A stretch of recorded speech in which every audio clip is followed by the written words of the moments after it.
Today, the latest weapons, coupled with the fighting skill of the American soldier, stand ready, on the alert all over the world to defend this country, you, the American people, against aggression.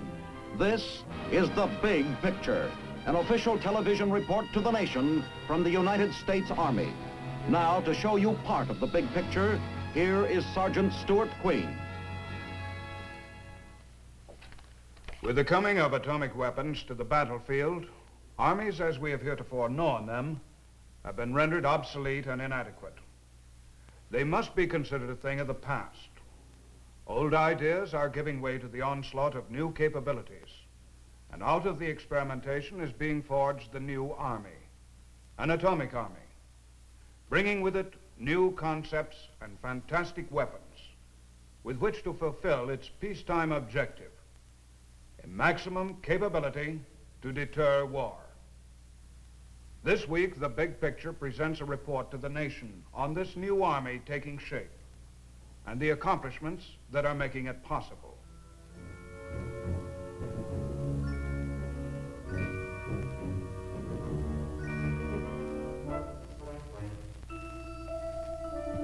You are here to participate in an atomic maneuver. Atomic weapons are truly powerful, but they don't mean the end of all life as so many people think. You can live through an atomic attack, and by taking common sense precautions, live to fight another day. I would be transmitting to you by telephone. Turn off all engines, all radios, face all turrets to the rear, shut all hatches. I say again, turn off all engines, shut off all radios, face all turrets to the rear, close all hatches.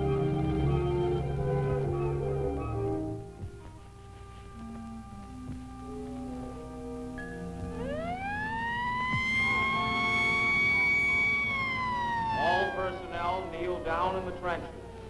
Lean against the forward wall and stay down.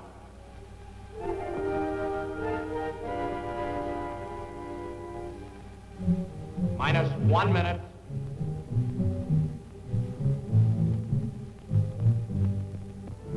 Five, four, three, two, one.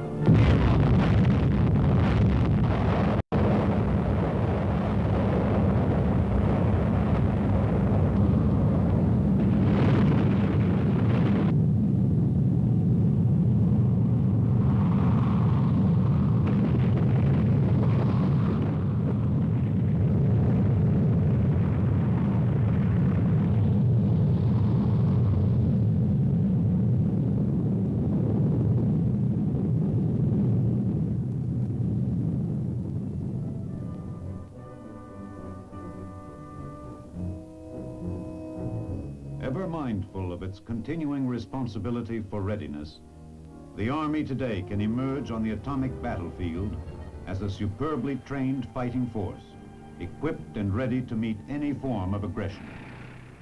Plunging boldly ahead in the race for better weapons with which to deter future wars, today's Army is an army in transition. From gunpowder to atomics. From cannon to push-button missiles.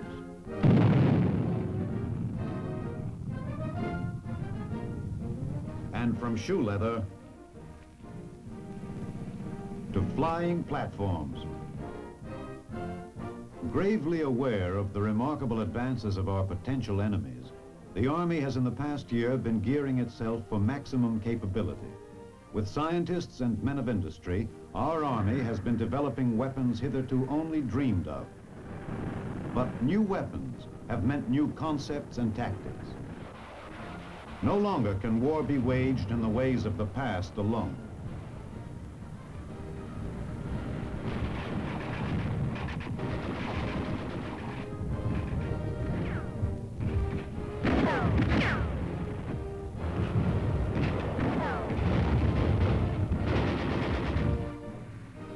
longer will combat troops be confined only to the ground. Today, military planners are putting into effect their revolutionary Pentana concept, a new five-sided battle plan designed to exploit the three key factors on the atomic battlefield: firepower,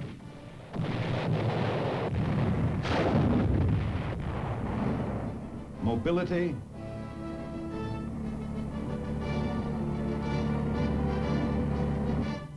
and communications.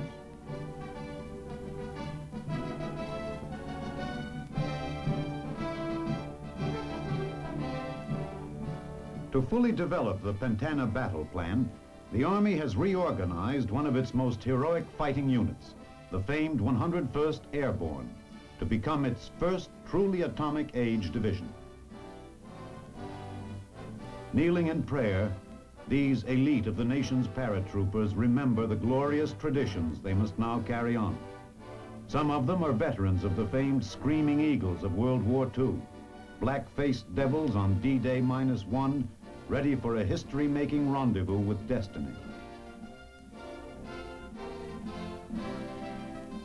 The new Screaming Eagles, marching again, now become the Pentomic 101st, first soldiers of the future.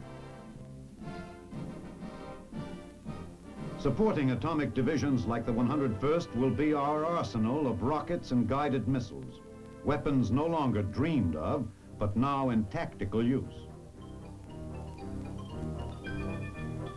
The Honest John, the Corporal, and the incredible Nike Hercules, latest missile in the Army's anti-aircraft arsenal. Nike, whose warning fingers pointed to the sky, stand ready day and night to defend our cities from any air attack.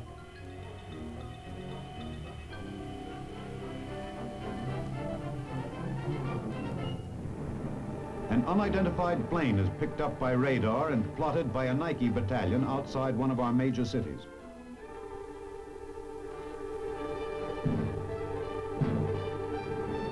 It could be an enemy plane trying a sneak attack.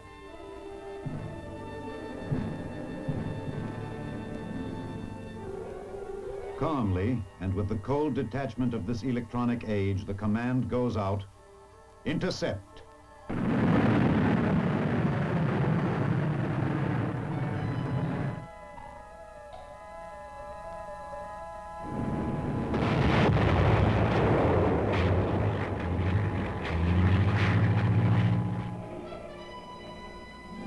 Less spectacular, but equally important, has been the development this year of Missile Master, the most modern electronic computing and control system thus far designed for coordinating large numbers of missiles like the Nike. For field use against armor and fortifications, the DART, a surface-to-surface missile, has been developed.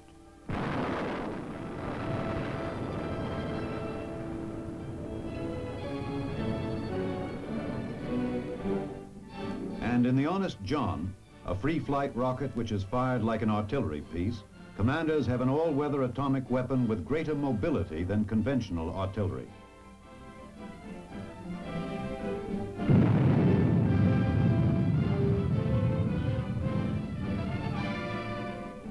Biggest of our Army's gun tactical use is the Corporal, a weapon of intermediate range capable of carrying conventional or atomic warheads to targets deep behind enemy lines. This year, more and more of these new weapons have been rolling off the assembly lines of industry and into the skilled and technical hands of our soldiers.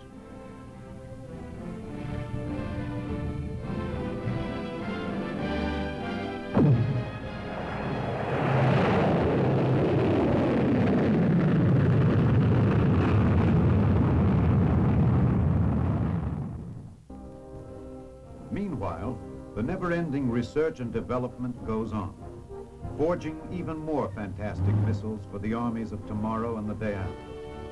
At the Army Ballistic Missile Agency Proving Grounds in Huntsville, Alabama, Major General John Medeiros and famed German rocket scientist Dr. Werner von Braun lead our Army's rocket and missile development team in a continuing exploration of space. Out of the vision of these men and the experiments carried on here come the weapons of tomorrow. Here, being fired for the first time, is the latest, the Redstone.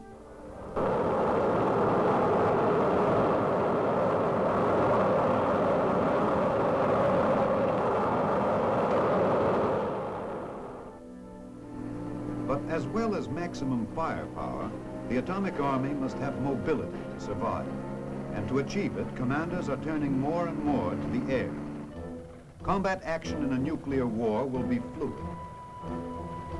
An army can no longer be road-bound and tied to a ponderous logistic tail. Units must be completely air transportable, reducing vulnerability through dispersion. Ready to attack by surprise and hit hard out of the blue.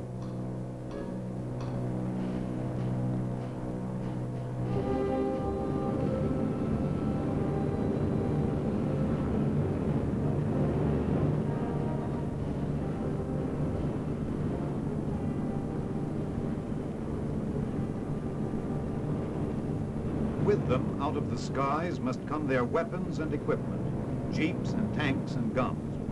New and improved techniques for dropping heavy supplies by air have been developed in the past year, bringing our new mobile fighting units the maximum support.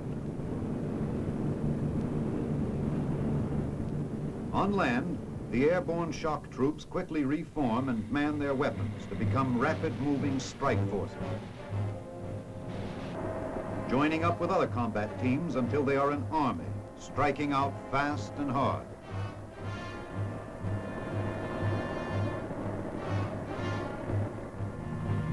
Supply lines to support them are now in the air, with helicopters replacing trucks, hurdling the barriers of bomb-scarred roads and blown-up bridges to deliver the lifeblood of all fighting men, guns and food and ammunition.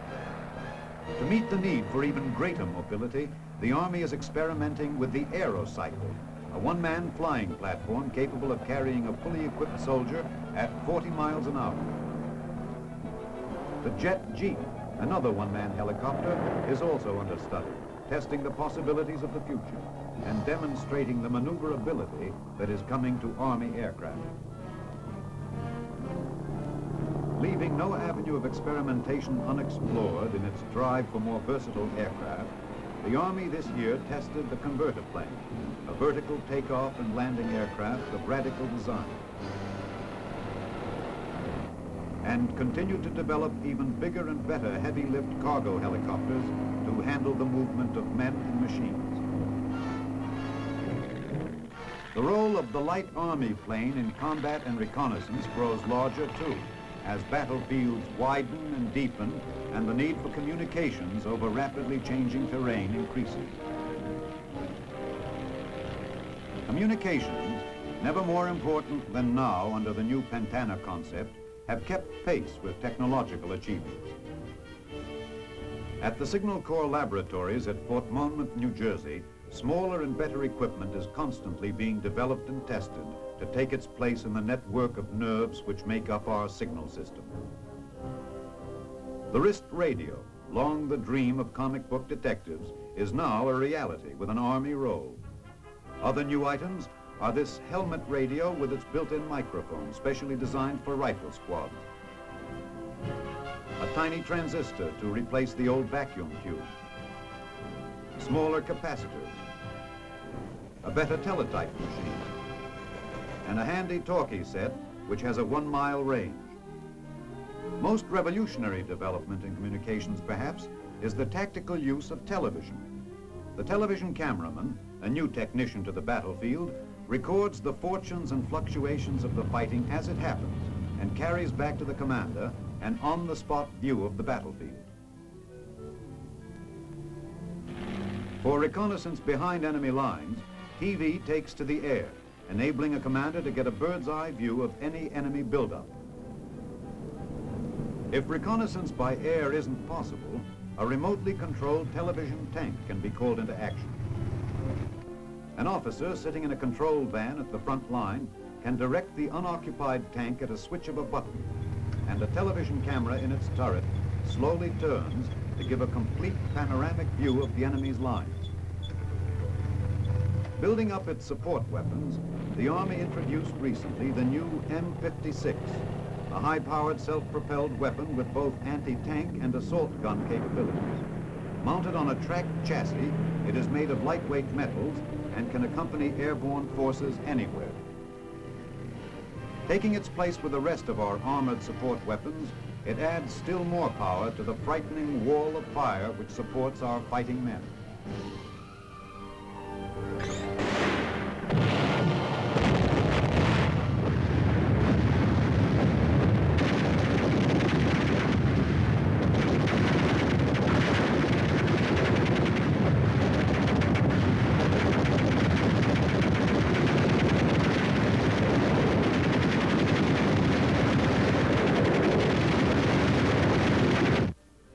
Other new weapons on a smaller scale, but each with its vital role to play, include the Vulcan.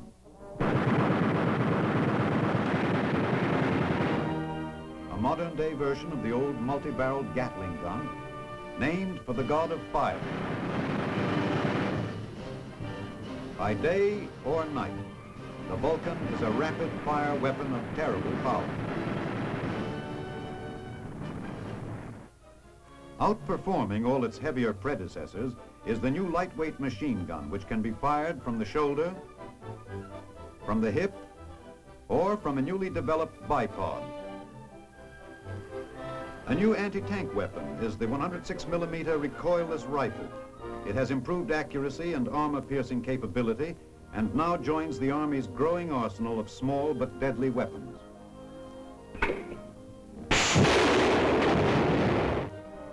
The mechanical mule, a mechanized replacement for the soldier's old four-footed friend, was introduced this year, bringing a sure-footed means of transportation to the front lines. Equipped with four-wheel reversible drive, it can go anywhere under the most adverse conditions and is built to survive the toughest front-line duty.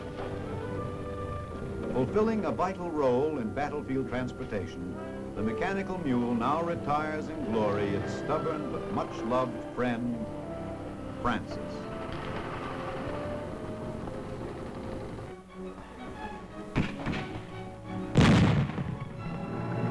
But whatever the mechanical and scientific achievements of our Army, it is still the foot soldier who in the final analysis must bear the full brunt of war.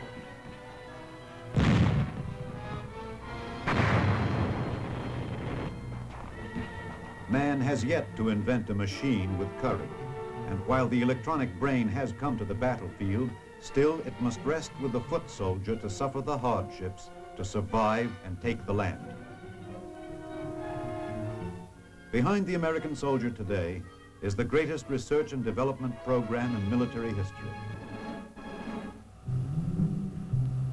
Out of the tests and experiments being carried on at our Quartermaster General labs come the clothing and equipment which makes our Army the best equipped in the world. New types of boots must constantly be developed to take care of our men wherever they serve. Here, an Army volunteer is wired before entering an Arctic chamber. During the testing of new types of clothing, these sensitive measuring devices will record the answers scientists must know before putting their stamp of approval on any new gear.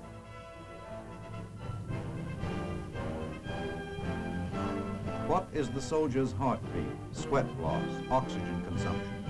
As scientists tabulate the findings, the human guinea pigs put the clothing to the test. A step away down the corridor, other volunteers sweat out 120-degree heat. While their every action, every second-by-second change is automatically recorded. From the laboratory to the field test, the research work goes on. Among new types of cold weather clothing developed by the Army is this waterproof suit which can even keep out the ice-cold waters of the Arctic. Under the critical eye of experts like Sir Hubert Wilkins, the Arctic explorer and scientist, another new Army product passes its most critical test. Out of such tests as these, come revolutionary materials like this fireproof uniform. Another dramatic step forward in protective clothing. Keeping our fighting men equipped and clothed to carry out their Army role is the responsibility of our never-ending research and development program. But even the best equipped Army is worthless unless it is fed properly. Here again, science is providing new and better methods. Experiments in radiating food with atomic energy have pointed to new ways of prolonging the life of the food and opened up new methods of handling and storage. The atom is playing another peaceful role in the Army today at Fort Belvoir, where the Army's first atomic reactor is being completed. Built under the supervision of the Atomic Energy Commission and the Army engineers, it is designed to provide our Army with heat and power in remote places. To keep up with the scientific advancements in weapons and equipment, a new breed of soldier now peoples our Army. Never before has the Army offered such career opportunities. Whether regular or reservist, the atomic soldier of today is trained to be a specialist. The demand for quality in its personnel, men of brain power and technical proficiency, is the first requirement of the Army in fulfilling its manpower needs. Believing that a soldier's will to serve is only as good as his morale, the Army is making every effort to make military service attractive. As well as better housing and quarters, other recent improvements have included a better dependents medical plan, in which all the members of a soldier's family can take advantage of the Army's health program. There are greater opportunities for travel in today's Army, and better promotion policies together with new uniforms and better pay incentives are high morale builders. A new rotation plan for overseas service called Gyroscope provides for the rotation of units in the United States with units overseas. By being able to return to the same base in the United States, regular Army personnel can now plan their whole military life, a big factor in keeping morale high. Backing up our Army and playing an even greater role in its future are the reservists in the National Guard. Now numbering more than 1.5 million men, they have made great training progress in the past year and are truly a ready reserve. Recognizing that a visibly strong reserve is a key factor in America's deterrent strength, the Army has stepped up its basic reserve training to a minimum of 6 months, plus weekly armory drills and lessons. At summer camp, the annual toughening up transition from civilian to soldier takes place, conditioning bodies as well as minds to be ready for any call. In the matter of spending money, the Army this year has undergone radical change. An ever-present problem has been the fact that new weapons often cost 4 or 5 times as much as the ones they replace. In the course of waging this other constant battle to keep costs down and get the most for its money, the Army has developed management practices that compare favorably with the most efficient civilian businesses. Where possible, operations are being streamlined, new routes of supply are being worked out, and unnecessary items eliminated. Along with this cutback, depots and warehouse requirements are being reduced. The Army's purchasing system has been reorganized, and it now conducts its business much like any private concern on a working capital basis. In every way, from management to the soldier, the utmost is being extracted for every defense dollar spent.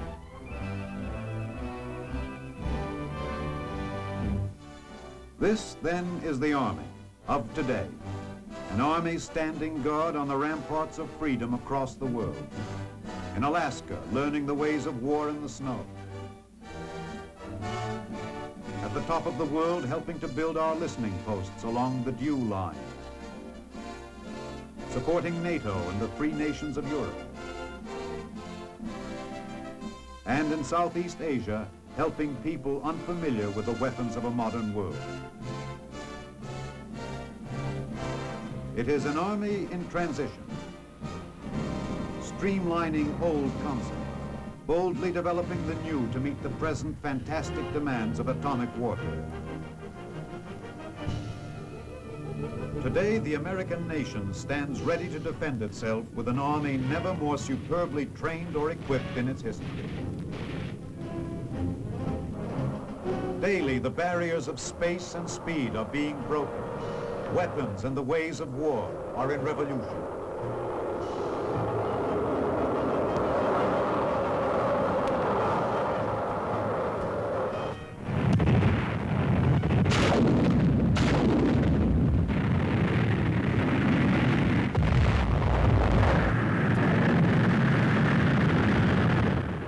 Never before has man stood so precariously on the brink of his own destruction. By striving for ever greater superiority, the United States Army dedicates itself to deter that end.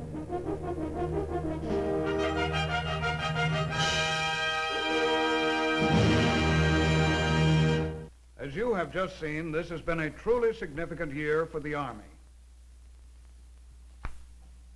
Now this is Sergeant Stuart Queen, inviting you to be with us again for another look at your Army in action on The Big Picture. The Big Picture is a weekly television report to the nation on the activities of the Army at home and overseas. Produced by the Army Pictorial Center. Presented by the United States Army in cooperation with this station.